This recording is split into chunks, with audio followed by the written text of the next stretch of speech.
Welcome to சாப்பிட வாங்க. இன்றைக்கி குக்கிங்கில் நம்ம பார்க்க போகிறது ஸ்பைசி மட்டன் மசாலா.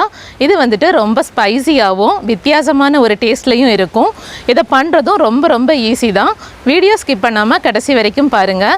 இது வரைக்கும் நம்மளோட சேனல் சப்ஸ்கிரைப் பண்ணல அப்படின்னா கண்டிப்பாக சப்ஸ்கிரைப் பண்ணுங்கள். அப்போ தான் நம்ம போடுற வீடியோஸ் எல்லாமே நீங்கள் தொடர்ந்து பார்க்க முடியும். வாங்க இந்த ஸ்பைசி மட்டன் மசாலா எப்படி பண்ணுறதுன்னு பார்க்கலாம்.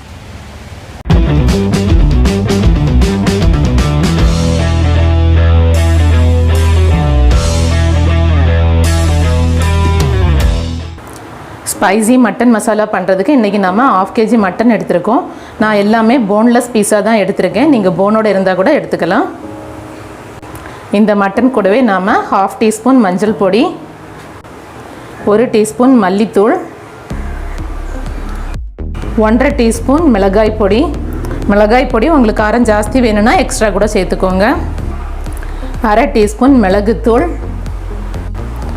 1 டீஸ்பூன் லெமன் ஜூஸ், 1 டீஸ்பூன் உப்பு. இது எல்லாத்தையும் சேர்த்துட்டு நல்லா மிக்ஸ் பண்ணிக்கலாம். மசாலா மட்டனில் நல்லா கோட் ஆகணும், அந்த மாதிரி மிக்ஸ் பண்ணிக்கோங்க. நல்லா மிக்ஸ் பண்ணியாச்சு. இதை நாம் 1 மணி நேரத்துக்கு இப்படியே விட்டுடலாம். 1 மணி நேரம் ஆயிடுச்சு. மட்டன் நல்லா ஊறி இருக்கு.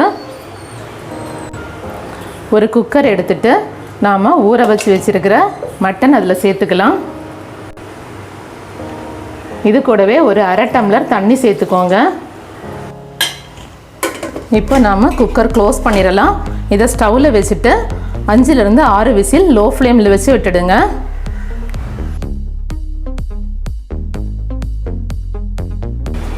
மட்டன் நல்லா வெந்திருக்குது. இதை எடுத்து வச்சுக்கலாம். அடுத்ததாக ஸ்டவ்வில் ஒரு பேன் வச்சுட்டு 1/2 டேபிள் ஸ்பூன் அளவுக்கு ஆயில் ஊற்றிக்கோங்க.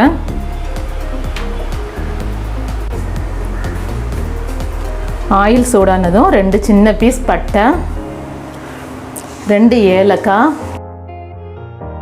3 கிராம்பு, ஒரு பிரியாணி இலை,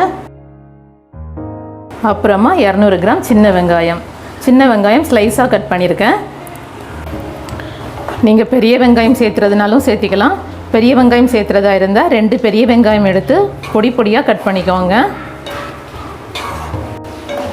வெங்காயம் நல்லா கோல்டன் ப்ரௌன் ஆகிற வரைக்கும் வதக்கி விட்டுக்கோங்க. இந்த அளவுக்கு கோல்டன் ப்ரௌன் ஆகிற வரைக்கும் வதக்கி விட்டுக்கோங்க. இப்போது 2 பச்சை மிளகாய் ஸ்லைஸாக கட் பண்ணி சேர்த்துருக்கேன். கூடவே 2 பெரிய சைஸ் தக்காளி, அதுவும் சின்னதாக கட் பண்ணி சேர்த்துருக்கேன். இது எல்லாத்தையும் சேர்த்துட்டு நல்லா மிக்ஸ் பண்ணி விட்டுக்கலாம். இதில் ஒரு 1/2 டீஸ்பூன் உப்பும் சேர்த்துக்கலாம்.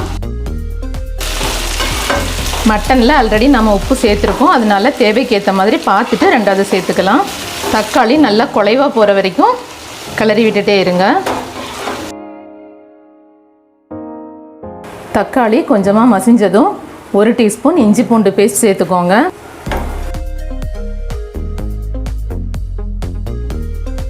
இஞ்சி பூண்டோட பச்சை வாசனை எல்லாம் போயிட்டு தக்காளியும் நல்லா குலைவாக வந்துடுச்சு.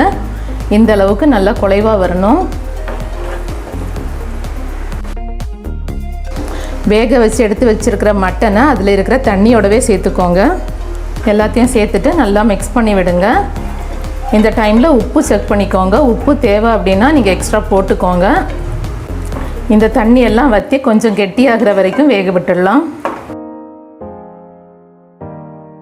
தண்ணியெல்லாம் ஓரளவுக்கு ட்ரை ஆகி கெட்டி ஆகிடுச்சு. இந்த டைமில் நாம் 1 டீஸ்பூன் கரம் மசாலா சேர்த்துக்கலாம். கரம் மசாலா சேர்த்து ஒரு 2 நிமிஷம் நல்லா கிளறி விடுங்க. கடைசியாக கொஞ்சமாக மல்லி இலை தூவி விட்டுக்கோங்க.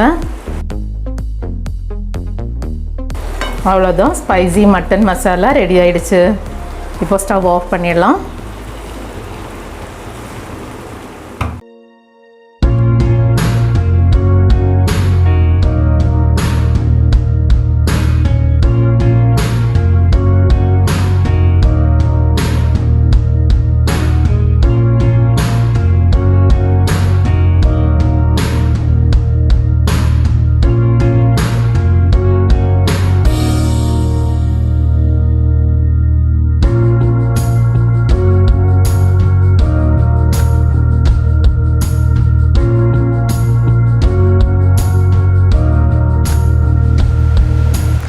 இது மாதிரியே ஸ்பைசி மட்டன் மசாலா நீங்களும் வீட்டில் ட்ரை பண்ணுங்கள்.